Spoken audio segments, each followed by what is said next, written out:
I think in this case we're good. And then the mic is just clip it on, like on your lapel or something.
Aw, you're so cute.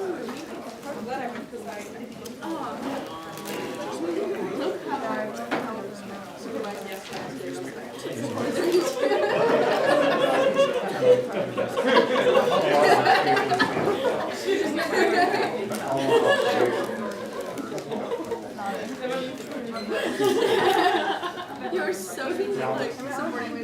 Wow. I really envy your features. Oh my god. Science fiction novel. The classical thing. Thank you, Jake. The ice climb. Whoa! Okay, alright.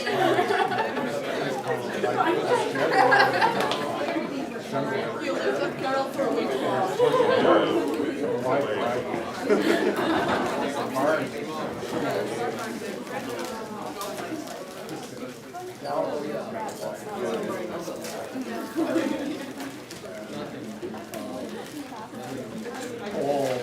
All of the physics.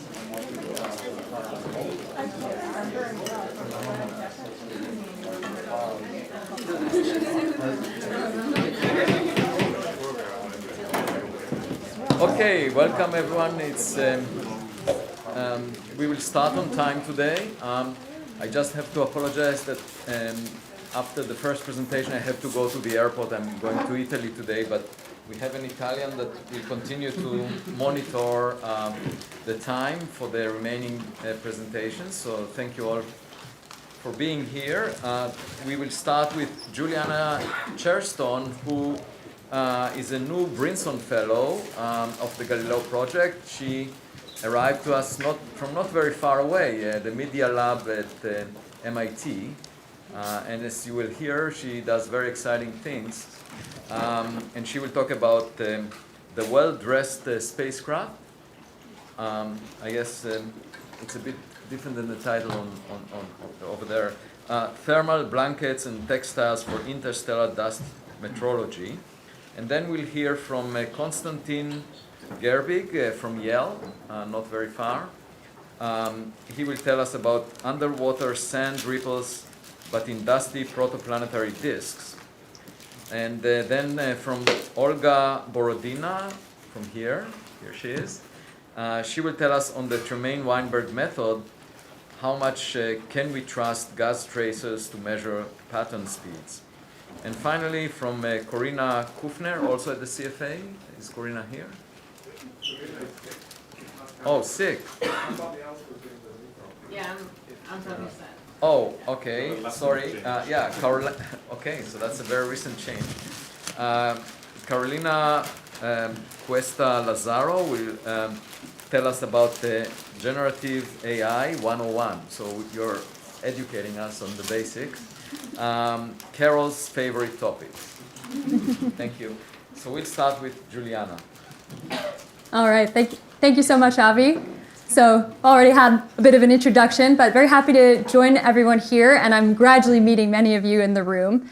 I wanted to maybe contextualize too a bit of my background. So I did just finish an engineering PhD at the Media Lab, which is this very kind of free-spirited and interdisciplinary department at MIT, with a lot of focus on advanced technology and systems, and in my case, early stage instrument design. I'm really happy to join you here because I anticipate for my postdoc of returning to science and building some of the science cases for the instruments that I've been interested in.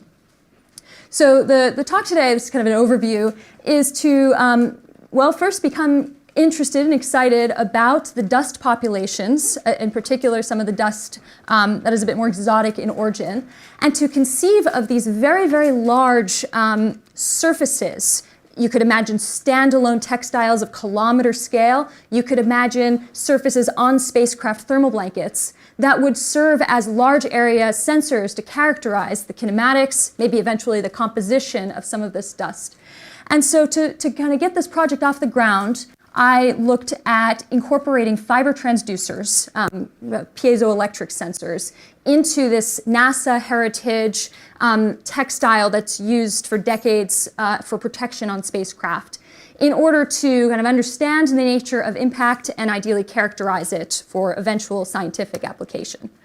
So in this community, you'll be familiar with dust astrophysics at some level. It used to be thought of as more of a foreground for important measurements like CMB measurements, and increasingly there's a community studying dust in its own right for interesting astrophysics, for example, kind of the nature of dust as this kind of engine for recycling material. And in some cases, this dust is almost like nature's spacecraft. It's our one chance of making measurements of matter from, say, other stars, until we have a chance to send probes of our own to other stars. And this is not necessarily the focus of my work, but I want to just tease here that some of the exotic dust populations of interest to me are interstellar dust with supernova origin. There's this interesting work characterizing iron-60 deposits in deep-sea sediment, lunar surface, and now Antarctica, suggesting that this dust is continuing to rain down on Earth and may have near-Earth supernova origin.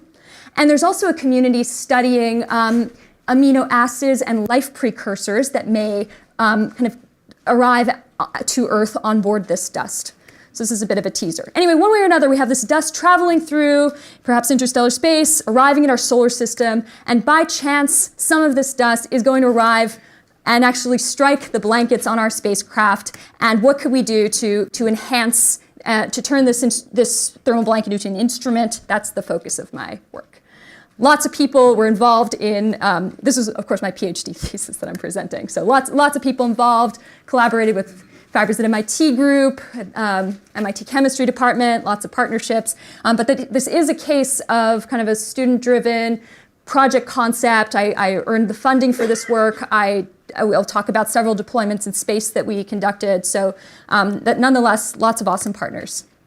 And let me just briefly mention the obvious, which is we can tease exotic dust populations, but of course the majority of what you're going to see, especially in low Earth orbit, is going to come from man-made debris, from interplanetary dust streams at quite a high flux. So if you're talking about a meter squared in low Earth orbit, we're looking at thousands of strikes per meter squared per year, if you're willing to consider, let's say nanometer scales. But there is still this interstellar dust stream that is studied at a few strikes per meter squared per day. And by the way, that enhancement that's expected in 2030 is causing some scientists to try to push for more experiments in time to take measurements of this dust. This is due to the solar cycle. All right, so I've already teased that we're using this piezoelectric fiber. It works very well as a material to integrate into a NASA-grade fabric and shows an enhanced D31, which is the measure of how much charge is produced in a piezoelectric when subject to vibration from, let's say, impact.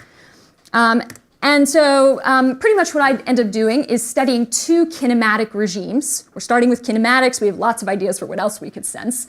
One is the very fast and small stuff that is more commonly associated with, say, interstellar dust or astrophysics, interesting astrophysics. And then one regime was the kind of slow, bulky stuff that's more likely to cause damage on spacecraft. And this is because I'd like to kind of market this to aerospace engineers and piggyback an experiment on thermal blankets of many spacecraft eventually. All right, so let's keep moving. So I want to tell you about some of the ground testing we did. This is a facility that shoots particles, really tiny particles, using a laser at a target and allows you to do high-speed imaging of that impact. And briefly, I'll just show that this is a fabric with several fibers woven in. And you can see down here that as we move our impactor target across this fabric surface, we're seeing different sensors respond. This is kind of a semi-quantitative representation of detecting piezoelectric vibration signatures. In this case, we're holding the mass constant. And then, skipping ahead quickly, for the really interesting stuff, we go to warehouse scale accelerators. This is a giant Van de Graaff accelerator out in LASP in Boulder, Colorado, that's been converted to accelerate nanometer to single-digit micron scale particles rather than subatomic particles. Can hit crazy speeds. If you wait long enough, you can hit 100 kilometers per second, which starts to be interesting perhaps for anyone in the room who starts to think in terms of these speeds. This is a fancy machine. It takes a lot of time. You have one chance each day, expensive. Anyway, we do very simple experiments here with just of these three piezoelectric fibers mounted on a plate. And what I have time to show you today involves a detection of particularly this high mass regime. Of course, in space, we have, this is just what the accelerator can do. We think that there's going to be this whole regime out here, that higher speed, but also a little bit higher mass that we may be sensitive to. And the way this game works is that you end up building these power law fits for your detector. Other folks have done this too, that kind of relate mass, velocity, and charge. And then it's a game of statistics if you want to separate out your mass and velocity, or you add more sensors. All right, so short talk, let's just jump ahead to space. I've launched 2 missions now to space. The first one uses the Japanese XHAM facility, which is a material exposure facility. And what it allowed us to do, I haven't talked about most of this, but what it allowed us to do is to take those thermally drawn fibers, integrate them into a fabric, and see if they can survive the harsh conditions of space where you have thermal cycling, radiation, what else? Particulate radiation. You've many harmful atomic oxygen as well for oxidation. And I can guarantee this sample did more traveling than we were all doing in 2020. I sent it off to Tokyo in April 2020, like just after COVID hit. launched out of NASA. Wallops, October 2020, arrived a day later at the ISS, installed by robotic arm, did about 7,000 orbital cycles around Earth before it was taken off the walls and returned in early 2022 to Earth. Unfortunately, we weren't blind during that time. We were able to do several real-time videography sessions. So here is the sample. You see, obviously sped up, but here's Earth. Here we go, round and round Earth. So we have a sense of what it looked like for this to take place. Splash down, shipped back to Earth, and arrives in a very innocent package, just as the pandemic was kind of relaxing a little bit.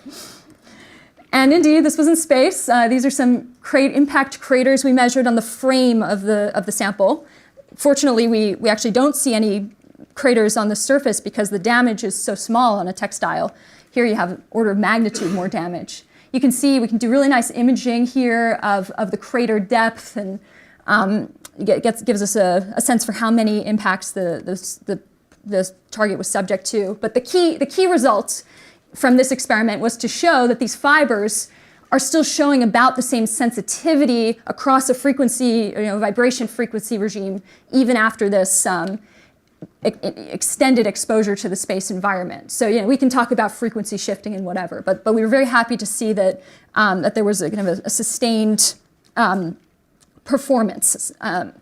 And then we move on to round 2, which was an active experiment in space. We're actually trying to operate this as a technology demonstration. We have power, we have data, and this was in collaboration with the ISS US National Lab, where I won a grant to perform this work. So here it is. We'll focus on these guys over here. So now we've got electronics, we've got telemetry, little motors in there to check on the life.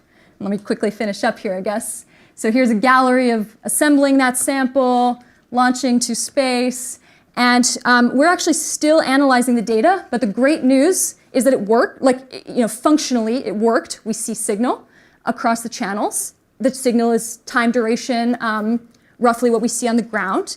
And actually, we're really happy to just get to the point where we're seeing signal, but actually we're seeing quite a bit of signal, even more than we would have anticipated from just space dust.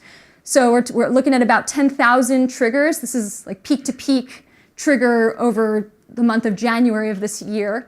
And getting to the bottom of whether there's some periodicity in this data, for instance, is something we're working through. But I think what I'm comfortable claiming at this point is that I've shown, kind of in terms of the NASA technology readiness language, I've shown that this type of system is capable of detecting the type of signatures associated with impactors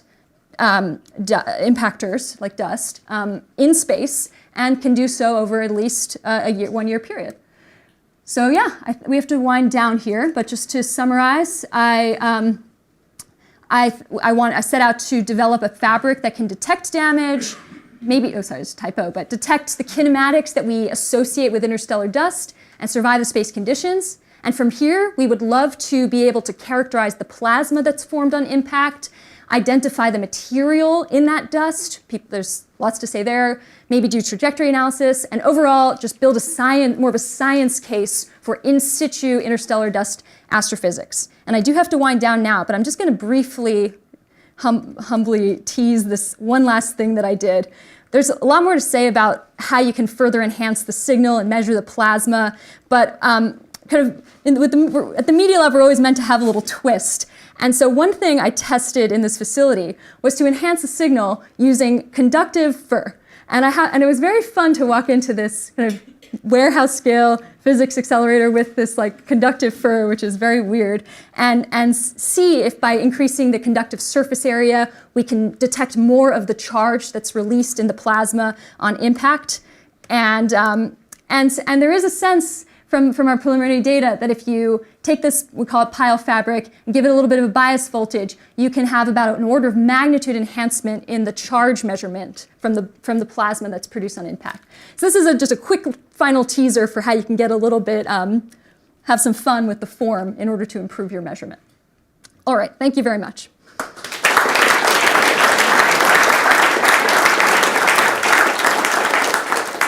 So Juliana, some of the plots you showed refer to femtograms, so that's like roughly 1 billion atoms, kind of. And the characteristic speeds are tens of kilometers per second, so that corresponds to, I don't know, tens of electron volts per proton. And so if you have cosmic rays with 10 GeV per proton, they would release as much energy as such a femtogram particle. Is that posing any challenge, the rate of cosmic rays hitting your detector versus, because they release as much energy as the... It's possible that we are seeing cosmic ray signatures in the data. That is possible. In which case, we can start to call it a cosmic ray detector, which is interesting. If you want to start excluding cosmic rays, there are tricks you can play, or excluding other, say, charged sources. You can start to put, for instance, grids in front of your detector, like grounded grids that are going to almost serve like a Faraday cage, or let you do some preliminary estimates of the particle dynamics as you approach your detector. They also come from the interstellar medium. So it could be quite interesting, to be honest. Any comments, questions? Please. Awesome. How do you distinguish between interstellar dust and solar system? Yeah. For now, so where we got in terms of the development would be we rely on velocity and mass estimates, which are backed out from a momentum estimate. So a lot of the papers I've read on interstellar dust are suggesting that if you can exceed some speed, for instance, you're much more likely to come from outside the solar system, just because of the speed of the matter in the solar system, zodiacal dust that's constrained in the solar system. Better, and I know this is of interest to Avi as well, much better is to start characterizing the material composition and look at isotopes present in the material and make claims that way. And then finally, if you can do trajectory, if you can put together a story of material composition, velocity, and trajectory, your case starts to become very strong. So actually we do get a lot of rain from interstellar space on the Earth that adds material that was not part of the solar system to start with. So we are not, we are in a way enriched with amino acids all the time from interstellar space.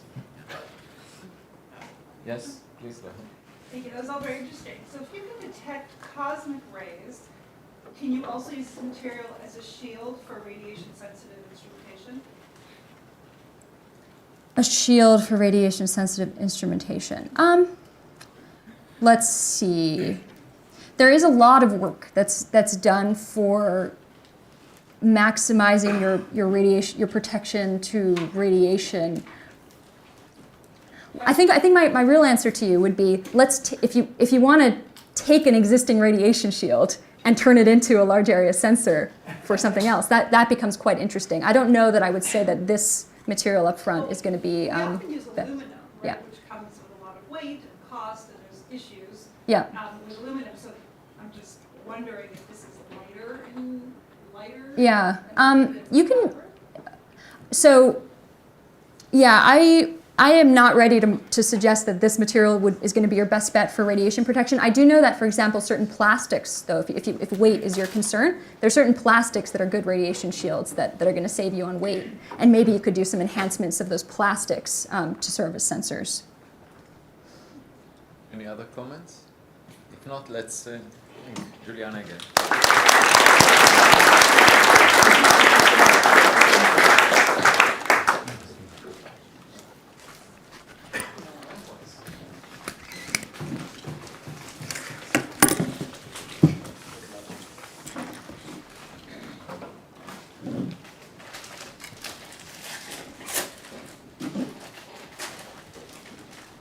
So now we have Italian keeping the time.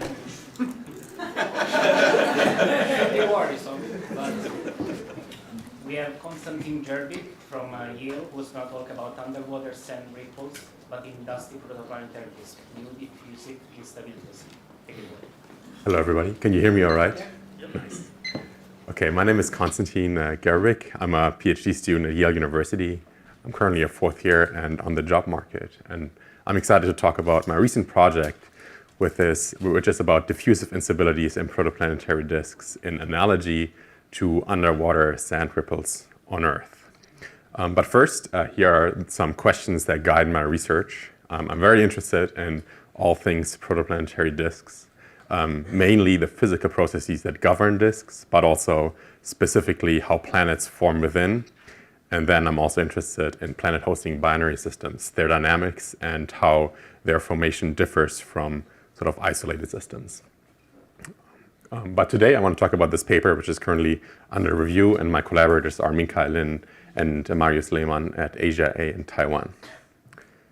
So to provide some context, protoplanetary disks can be seen as a byproduct of star formation. If the cloud core collapses, the angular momentum of the core will drive all material into a disk plane, so you end up with dust and gas orbiting a young star at a mass ratio of about 1 to 100.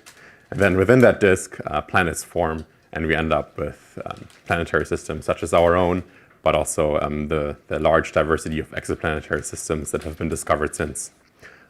But let's discuss the protoplanetary disk structure in some more detail.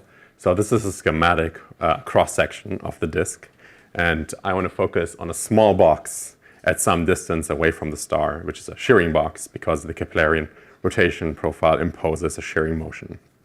If you look at that box closer with simulations, you can see this is the vertical gas motions in the simulation. You can see there's turbulence. So the disk is always subject to some level of turbulence, either that's in some way self-generated or through other effects.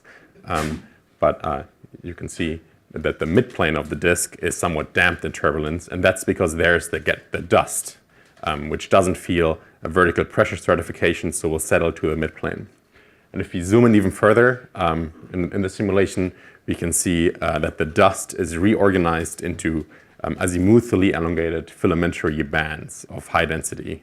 And then if we zoom in even further, we can look at some of those clumps that form within the simulation, and those are the precursors of planetesimals, which then will eventually accrete each other and become planets. To give some sort of scale to this simulation, if we imagine that the box is located at 10 AU away from the star, then the gas picture would be about 0.1 AU. The scale of these bands would only be about 0.01 AU, and the clumps would be about the size of the Earth. And that's and why we do need these simulations is because, the approximate ALMA beam size is about this big. So these structures are too fine to be addressed observationally, at least directly. So the question I want to tackle today, or we tackle in this work, is how do these dust filaments form in protoplanetary disk? And this is where the analogy to underwater sand ripples comes in. Well, first of all, you can see that it's axisymmetric structures in some way. So the analogy is there. But also, we have the water that is in some way represents the gas in the disk, and the sand bed represents the dust. And to recap, underwater sand ripples form if we have waves, underwater waves that have water parcels oscillate back and forth, pick up sand grains from the seabed, and displace them in the wave travel direction. And if there's a bump at seabed, then it's sort of harder for the wave to displace the sand grain across the bump. So it's more likely to be deposited on the bump in the seabed, which leads to positive feedback until the slope is so steep that the ripple becomes unstable. So this is how the process on Earth underwater works, sort of to first order. But let's keep that in mind and go to the physical picture of the new diffusive instability we found. So imagine we have a wave-like perturbation in density in the fluid. So on the x-axis is just some direction, the radial direction actually, and we just imagine that the dust density is perturbed. As I showed in the simulation earlier, there's a diffusion and turbulence in the disk. So this diffusion, if the dust grains couple to the gas turbulence, then this imposes viscosity, diffusion, and even pressure-like terms in the system. And if you now calculate the diffusion flux sort of naively, then the diffusion flux always smooths out density perturbation. So gradients are always smoothed out, and this perturbation would just die out and nothing happens. However, if we assert that the diffusion may vary with dust density, then we can actually revert the diffusion flux. And this doesn't come out of nowhere. This is actually motivated by numerical simulations I conducted, where if we measure the diffusion coefficient relative to the dust-to-gas ratio, then we get this negative slope in this power law, which is between -3 and -1. And physically, that's motivated by dust loading, making it harder for the turbulent eddies to carry dust, to transport dust away. Yes, this is why we assert in this model this negative slope in the diffusion. And then the net diffusion flux may point towards pressure maxima, achieving positive feedback, like in underwater sand ripples, and the perturbation can grow.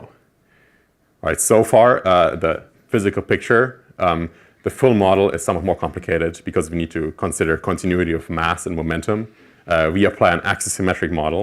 I want to highlight the terms that are sort of unique here. First, we have a diffusion flux, which appears both in mass equations. So the continuity equation is just an advection diffusion equation, but it also appears in the momentum equation, and that's because there's momentum carried by the background diffusion flux of dust. And we also have this pressure-like term where there's sound speed, which also we assert depends on the diffusion flux. There's additional terms here, some of which are associated with the geometry of the shearing box and the protoplanetary disk. We also include the drag forces that the dust particles experience due to the drag force from the gas. And we also include viscosity that we also say is associated to the turbulent of the system. And new to this model specifically are our prescription for those three terms, for the diffusion-induced pressure, and the viscosity.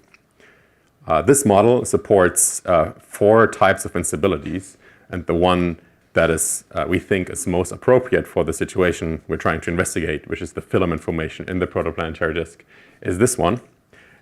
So that's a purely growing diffusive instability, kind of like the physical picture I showed earlier. And I want to provide 3 quick arguments for why we think this is maybe applicable. The first one is pretty straightforward. If you do the math, it turns out you can get a criterion for when exactly this instability is growing and when it's not unstable, when it's damped. And you need to have the diffusion to decrease sufficiently fast with dust loading. This is what I mentioned earlier in the physical explanation. But then also you need to have the dust stopping time to be sufficiently small. So the dust needs to be somewhat well coupled to the gas turbulence. And this results in this equation. And if you look at numerical simulation, they place us somewhat in this parameter space. This is marginal instability, which is actually somewhat promising. So if we were to be placed in the stable region, then that would be bad. And then there's the third point is that if you have viscosity, this instability is also restricted to some scale, and we can use this scale to determine the fastest growing wave mode, so the scales on which we expect this instability to operate. And if you compare these scales to simulations, we again find a promising consistency. So on the left, that's our analytical prescription, where I'm just plotting these axisymmetric density perturbations that we predict. And on the right is a simulation I conducted, and I just want to highlight to 0th order, the scales match. And I also, if you imagine these boxes, again, at 10 AU away from the star, then Jupiter and Earth would be about this big in comparison, just to give some sense of scale.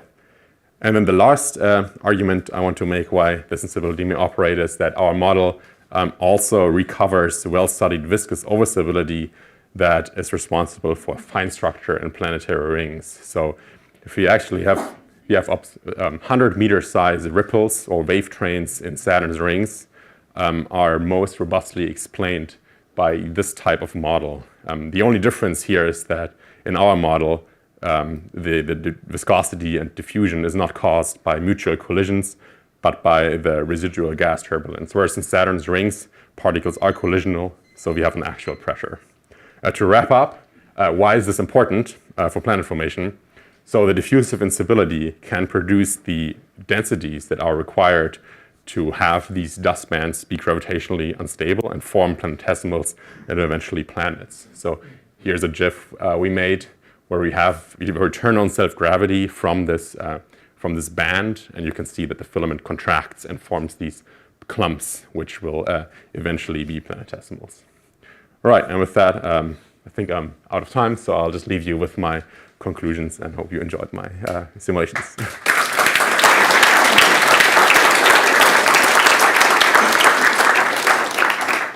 Right, thank you. Questions for Konstantin? Yes. Great talk. Do you need a disk for these structures to form, or do they form like in molecular clouds? Yes. So the reason this probably only works in disk is because we need very high dust-to-gas ratios. This actually only works if you have dust-to-gas ratio. So in this model, we treat the gas if we have a dust-to-gas ratio of larger than 1.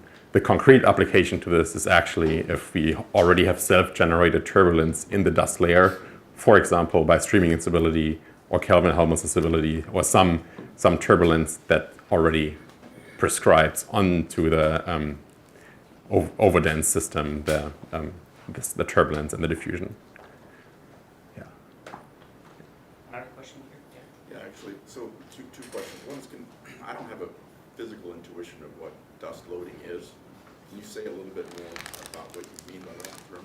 Yeah, by dust loading, I just refer to the dust-to-gas ratio. So the protoplanetary disk, globally averaged, may have a dust-to-gas ratio of about 1 to 100.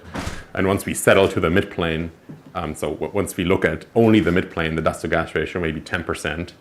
And but I'm specifically sort of requiring dust-to-gas ratios of 1, or like the total mass. So such that we can basically treat the gas as stationary largely and only consider what the dust is doing. And by dust loading, yeah, so when I mention dust loading, I specifically demand that the dust is highly concentrated. A related question. Will you see a difference in planetesimal morphology compared to with what is predicted with the streaming instability?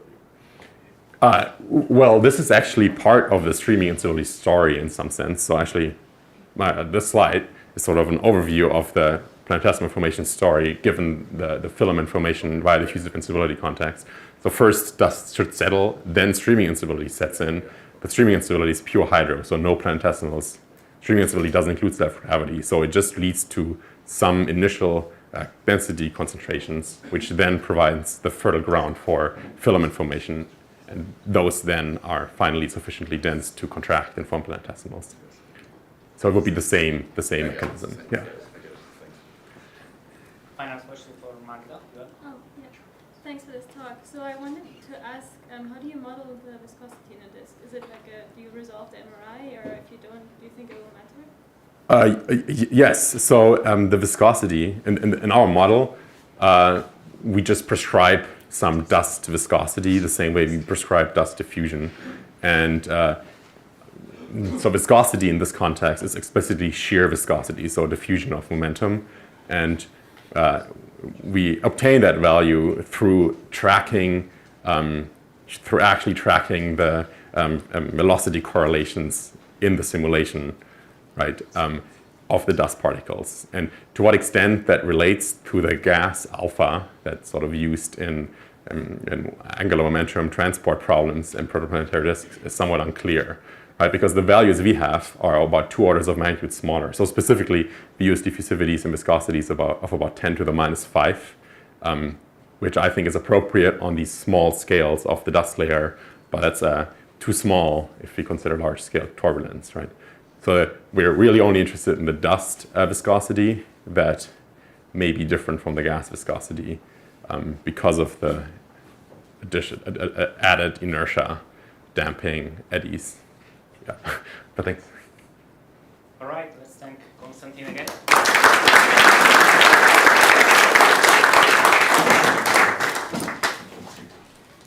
And now we have our own Olga Borodina from Harvard, who's going to talk about on the Tremaine-Weinberg method, how much can we trust gas tracers to measure pattern speeds?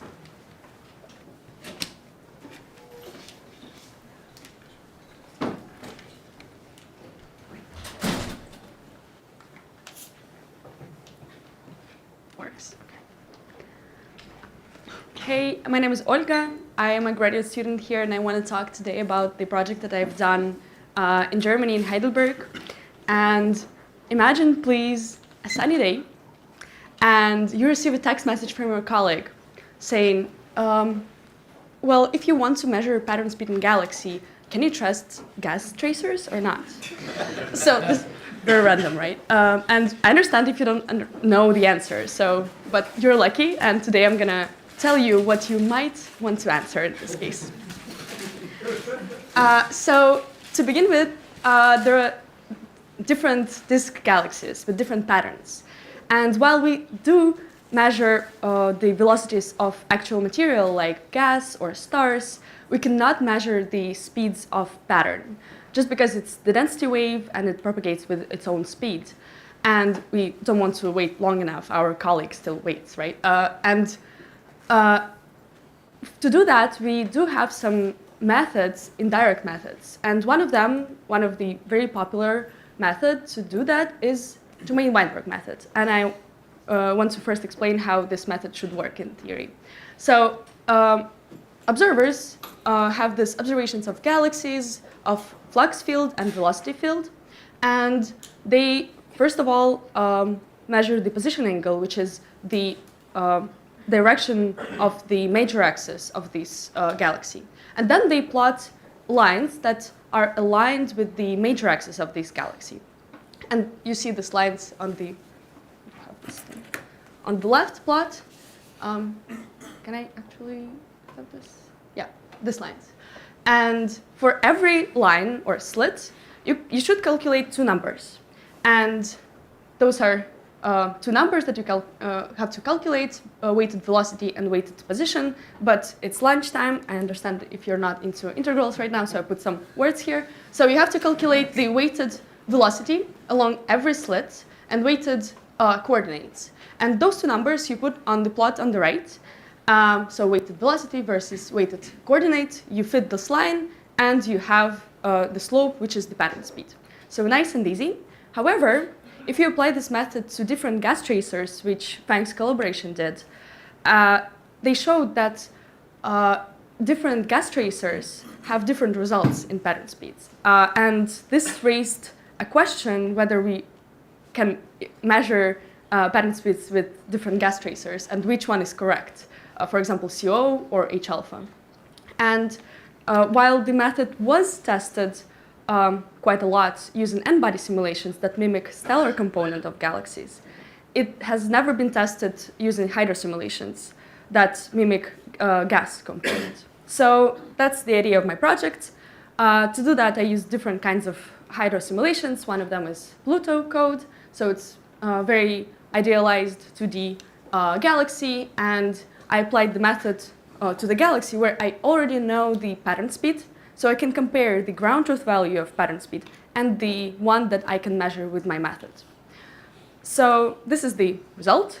So you can see again the galaxy and the major axis and the slits that are aligned with the major axis. And for every slit, I measured two values, as I said, weighted velocity and weighted coordinate. So, and then I fit the line, and fitted line is the gray one, and the ground truth value is the black line that are close to each other. So the method seems to be working. However, there is a slight nuance that I want to highlight here on this plot. So this is the same plot, but here I can actually show some slits separately. So for example, if I highlight only the slits that cross the center of the bar, you see another slope. Another cool feature here is that if I highlight the slits that cross, that do not cross the bar, meaning there is no pattern there, therefore there is no pattern speed, we still see some signal there. So to understand why it's not working, let's look at the velocity field of the galaxy and make a step back. So for example, let's have not just the disk of the galaxy, but the solid body rotation disk. So there is no pattern. It has very smooth, symmetric density field and very nice rotation curve. So let's take a slit, and let's look at the pair of pixels that are symmetric. Okay. So here, these pixels, they have opposite values of velocities and coordinates, therefore they should cancel out. However, and those pixels should cancel out and so on and so forth. So when you calculate the sum of those pixels, you'll have 0 values of velocity and coordinate. And it should be working this way. However, in observations, people usually have some errors, right? Not just errors, position angle can be measured incorrectly. So you'll have different values of densities. Or also, there can be clumps, which is very often in the gas. So therefore, it leads to some unphysical pattern speed that can be caught, or we'll call it weighted velocity field.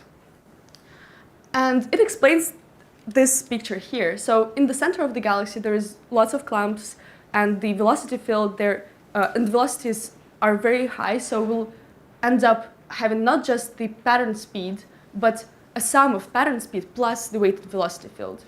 And this is what exactly also happens in the outskirts of the galaxy. However, it still doesn't explain why we have different pattern speeds for different gas tracers. And to answer this question, I looked at different kinds of simulations. This is the ARIPO simulation, and here we can look at different gas tracers like CO, H1, and I applied this method to different gas components, and this is the main result of the work. So here are 4 panels and different gas components. On the top left, you see the total gas, and for total gas, the method seemed to be working. There are still some slits that show another slope, which exactly show the different, the center of the bar. However, for example, H1, we tend to underestimate the pattern speed.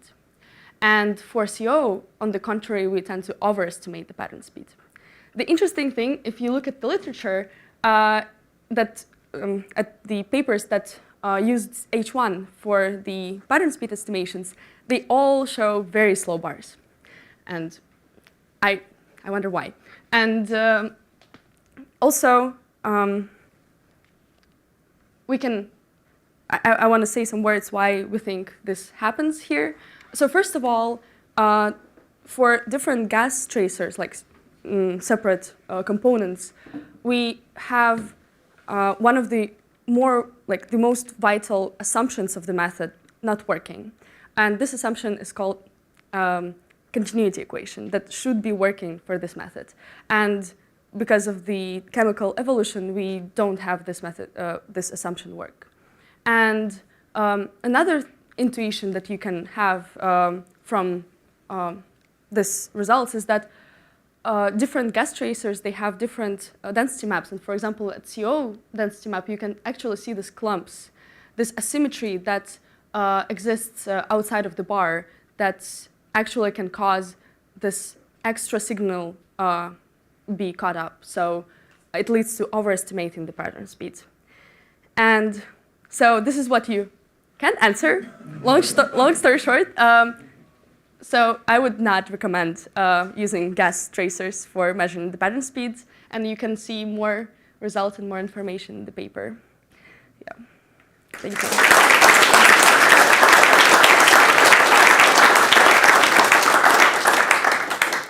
Thank you, Olga. Questions? Yes. So, can you give us a little bit of a sense of, I mean, you talked some about why it's challenging and how the different tracers give you different answers. But why is it that it kind of works? So, does that make any sense? Like, the correlation that you found is pretty close to the ground. Yeah. So, like, despite these challenges, for some reason, it sort of is going in the right direction. Why is that? Yeah, so basically what the method does is that when we sum up when we calculate this weighted average velocities and coordinates, we basically try to measure asymmetry in the data. this is how the idea of the method. So if we have outskirts, those pixels should cancel out, and if we have a bar, it introduces this asymmetry, so it shows the signal. But what I want to say is that this bar is not the only source of this asymmetry. Okay. And in the simulations, they're still very, very idealized. We don't have star formation, for example, here, or we don't, like, I add some noise to the data to reproduce this errors in observations, but still there's way more problems with observations, as we know. But yeah, so what I want to say is that in this idealized, it does work, but also we still see some problems already here. Yeah, yeah. Okay. Yes. Have you tried this on simulations with more physics included? No, not yet. Okay. Yeah. I'd be interested. Yeah, yeah. We have more great simulations here of galaxies. It could be an idea. Yeah. Yes. Isn't this determination just being screwed up by what we would traditionally call the Lindblad resonances in the disk of the galaxy? Right? I mean, there are places where the pattern speed has a real problem and stalls out, and there's always been sort of an issue. You mean by like how we measure it, or what? Well, what do you mean the real problem with galaxies what? presumably have Lindblad, inner and outer Lindblad resonances at some point. Yeah. And those are places where the sort of the whole concept of pattern speed breaks down.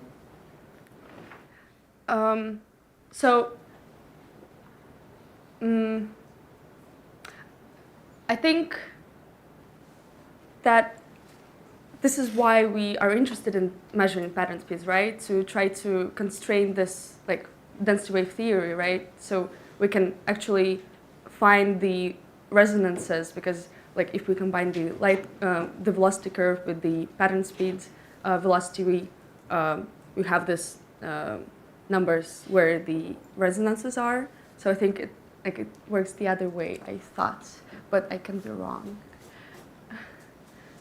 Yeah, I'm not sure here. Well, my suggestion is just that maybe you can relate this to the old way of thinking about this in terms of Lindblad resonances when you write the paper on it. Okay. We have a final quick question there. I saw it before. Yeah, Olga, do you have a recommendation? Is there a better way to do this? That's a great question. Yeah, that's. I did this work with Planck's collaboration that applied this method to a bunch of galaxies, and they were like, "There should be a way. There should be a way." They were crying. But so far we tried different things. We tried to, for example, add some like weights. For example, pay more, like make the method pay more attention to the bar region, for example, less than outskirts. No, so far like I mean we did have some recommendations in our paper, like the limits of the inclinations. For example, we cannot apply this method to inclined galaxies and not to face-on galaxies. So I say that it works better for some ranges of inclinations and some ranges of this bar like angle, but it's like, yeah, it's hard. All right, let's thank Olga for a great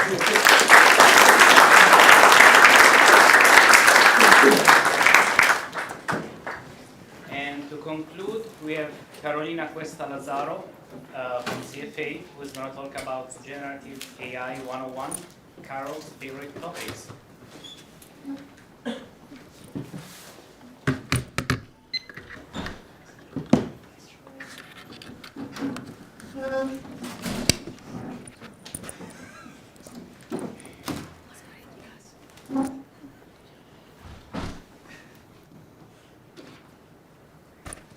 Okay, so hello everyone. I'm Carol and I'm a fellow at IAIFI, which means I spend half of my time at MIT and half here, depending on where the food is.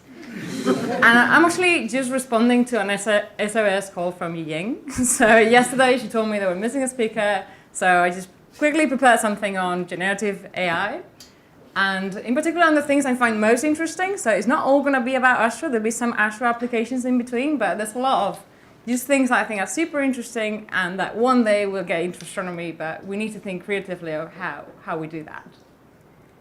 So firstly, I wanted to start with a quote from Sir Arthur Eddington, used actually to describe quantum mechanics, but I think it applies pretty well to generative AI. So he said, something unknown is doing we don't know what. And this is pretty much what we are with ML, right? We're doing awesome things like quantum mechanics did a while ago, but we still don't understand quite how we're doing them. And there's a lot of creative thinking going behind how can we get there to understand what's going on. And actually, this image was obviously generated with AI. So this was using a freely available diffusion model. So not the best out there, but still pretty amazing that with this prompt, I managed to create something that pretty much has all the elements I wanted, right? Key robot is there. Scientific instruments, yeah, they're quite there. And you also have like some science and some random code. So yeah, these things are working really well. And actually, the backbone of these models is what we call diffusion, which the main idea is pretty simple to explain and understand, although the actual modeling involved is way more involved, right? But the main idea is that we start with some data we want to reproduce. So we want to generate samples from a data distribution. And what we do is just noise them progressively, right? So we all know how to do that. We all know how to take data and turn it into noise.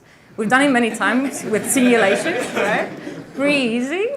The challenge is how do we teach a model to do the reverse process, right? So you start from random noise. How can you denoise it progressively to arrive to a point in your data distribution? And what's very interesting is that we can do this, and we can also do it in such a way that this is just not a random character, right? I'm sure people can see someone there, right? So this image was generated by asking the model to produce a person half Yoda, half Gandalf. And it actually did pretty well, right? I think we can agree it did pretty well.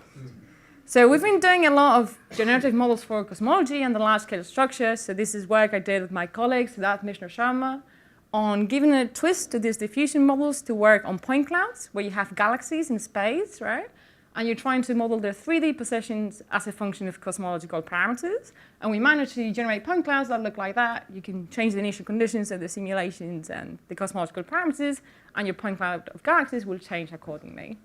And what's interesting is that these models can also evaluate likelihoods. So given a point cloud of galaxies, what is the likelihood of this point cloud as a function of the cosmological parameters, which means you can constrain cosmology using these ideas.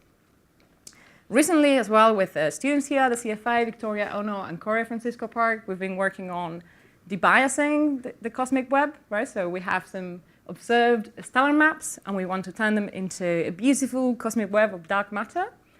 And for that, we've been using the Camel simulations, where we can vary different astrophysical phenomena, like supernovae feedback, and marginalize over that, right? So there's a lot we don't know about what stars and galaxies are doing. Can we marginalize over that and sample dark matter distributions that are compatible with the stars that we observe?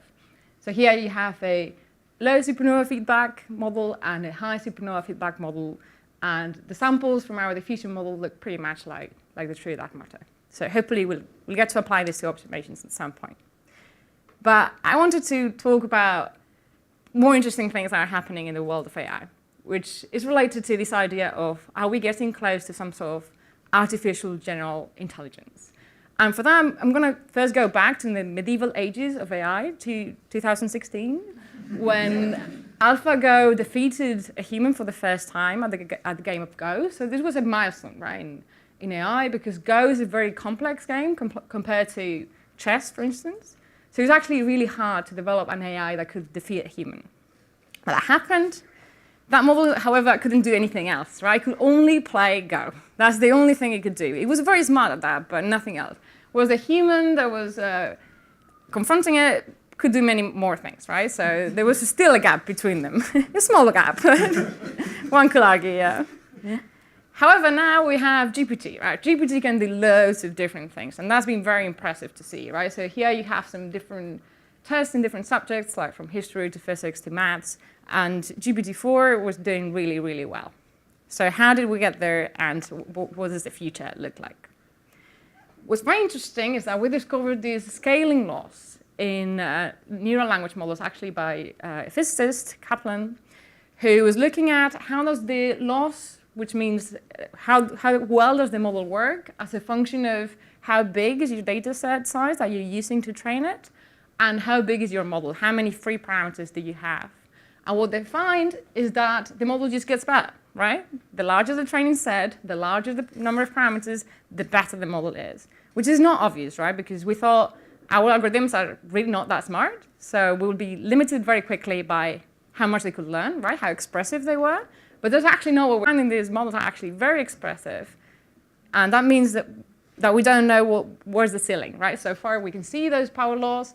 Where will they stop? We really don't know. So this is where this AI war started, with different companies building larger and larger models. So we don't know what those models would be capable of doing. And what's interesting is that abilities are actually what we call emergent. So here you can see different skills, like modular arithmetic on the top left corner, where you can show how the model just can't do them at first. So this is a language model, right? Remember that. So the model is not trained to do modular arithmetic. It's trained to recognize patterns in language. So at first, the model is just really bad at it, right? It's just random. You can look at the curve of like GPT-3 here. But as it grows, you can see that a large model starts being, you just can't do it, right? And that happens with many different skills. So this is what we call emergent abilities, so things that a model can suddenly do. And again, we don't know what new models will be able to do, right, given these observations. Right? Okay, and some more cool things that you can do with GPT that were, in my opinion, really, really impressive. So I'm sure many people here have used Tixer, right, in LaTeX. It's a pain, right? If I ask any of you to draw a unicorn, I'd be surprised if any of you can do something like that. But this was actually GPT early in training. If you look at later training steps, it gets better, right? So I think that's a pretty good unicorn.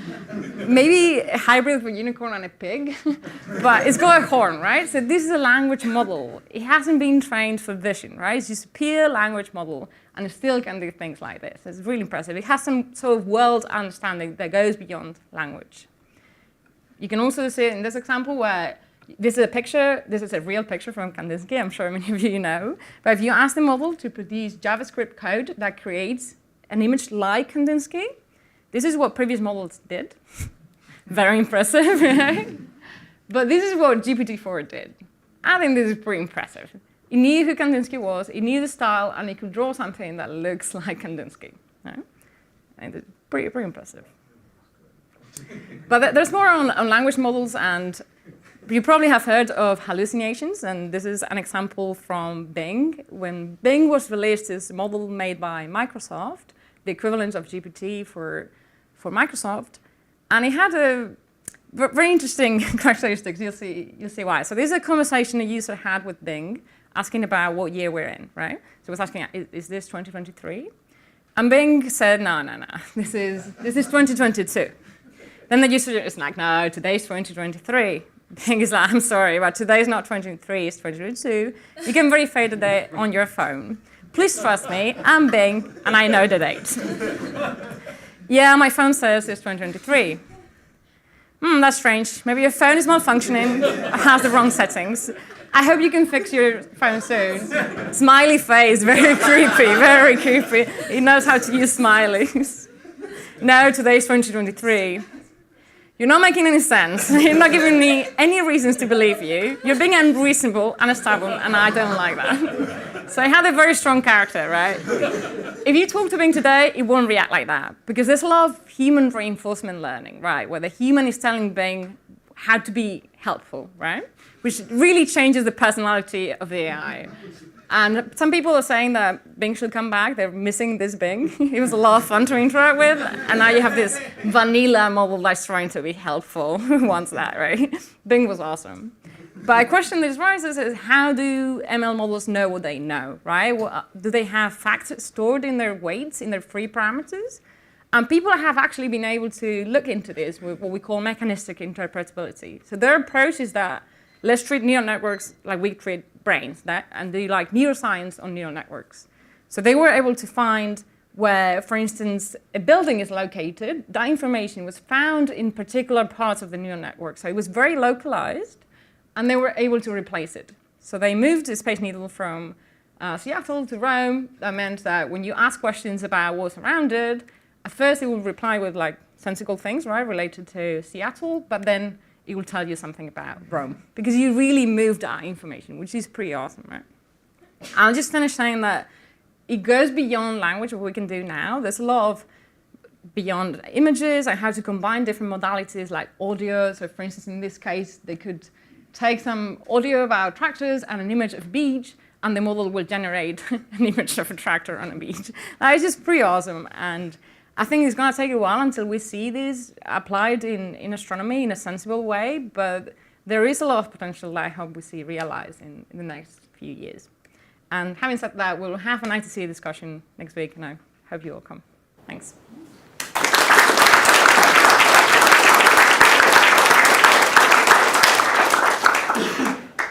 Thank you. Questions? Magda. Yeah, so you showed this plot about emergent abilities. I just wanted to ask, do we know why it suddenly gets so much better at certain tasks, like the model that's being trained? Right, so the thing is that these models are doing so many things at once that we believe there are sub-networks within the network, right? So there are sub-models within the big model, and to be able to grow those sub-models, you really need that size of a model, right? Given the current algorithms. It's true that we don't know whether other algorithms could be more efficient in terms of how to create this modular structure, but we believe that is because you really have these modules within the big model that are doing different things, like specialized sub-modules. Like the brain, so like a bigger brain can do more things than a smaller brain, right? Like an ant and a human, it's a slightly size different. thing that suddenly the abilities get better because of size. That's right, Okay. the size, yeah. Yeah, so the x-axis was size of the model, and the y-axis is their ability to do a task. Yeah. I got a kind of similar question. Is it possible to understand whether this immersion ability, does it tell us that these abilities, they are somehow encoded in our language, or is it a feature of the model? That, I don't know if it makes sense. Yeah, these abilities are encoded in the training set, right? So the training set is mostly conversations in the internet, right? And text in the internet. But a lot of it is on maths as well, right? And if the model is large enough, it can store that information. But it's on the training set itself, yeah. Question there? I have a question about this example, final one with interpretability. Uh-huh. How exactly could the, I mean, does this involve some kind of them discovering an analytical expression for that part of the network so they could use it and change the inputs? Right. What exactly goes? There's a lot of poking the model, right? So that's when I wanted to make the analogy with neuroscience, it really comes from the fact that you go and poke the input, see what happens to the output, until you find a correlation inside the... So there was a lot of luck, I would say, involved in this as well, right? Of course, they developed some techniques to be able to find where in the network you find that information, but these techniques are still a bit like anecdotal in a way, right? Because they only work for a subset of examples, and they're not fully developed. It's a bit like neuroscience in the early days when they were like, oh my God, if I cut this bit of the brain, this happens, right? It's a bit weird there, but we're starting to see patterns that they start to form a story, right? That goes beyond those patterns. So this doesn't mean that you could use an algorithm to find any information on a neural network and localize it in the weights. That's not quite what we are. But for some examples, we can do this. Yeah, for similar tasks, you can do some kind of symbolic regression and get someone... Right, but the number of weights here is huge, right? I mean, this is not even a large language model. This is still like a smaller transformer, right? Like, it is complicated to find localized information, right? But there are hints. Yeah. Final question? Yes. So this is more a story, but just this morning I was getting on my computer and I was looking at the news, and I clicked on an article that was about Sam Bankman-Fried and his law case. And the article went on for about 4 or 5 pages, and it was really good. I mean, it was going into like the history of linking cryptocurrencies to actual currencies, and the results of that. And I got to the bottom of the page, and it said that the article had been generated by an artificial intelligence. And I was just absolutely amazed. I mean, it was a really good, absolutely amazed. I mean, it was a really good article. It was very complicated. But now I wonder whether some of it might not have been really right. Yeah, that's completely true. That is, for the models right now, it's very easy to fool us because grammatically it makes perfect sense. They can be even like persuasive, right? Because they've been trained to be persuasive in some sense. And this is something for which we don't have a solution, right? So the way these models become helpful is by being trained with humans, right? So there's a human in the loop assessing the outputs, right? And saying, okay, this is a helpful output, this one isn't, right? So you're hoping that way you can at least get rid of the most outrageous claims, but there is still a lot that is just hallucinated, right? And I think that is a difficult task to make sure, because you also want to strike this balance between creativity and correctness, and that is difficult, right? Because we as humans can also make up things, and in some environments it's not bad, right? Like if you're writing poetry, making up things is a good thing, right? Or it depends on the context, right? So I think that is a very hard problem.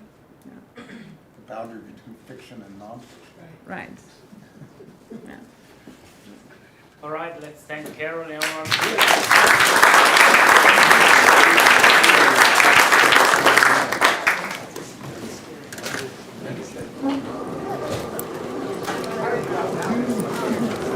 One day, these models will be able to imagine entirely a new universe.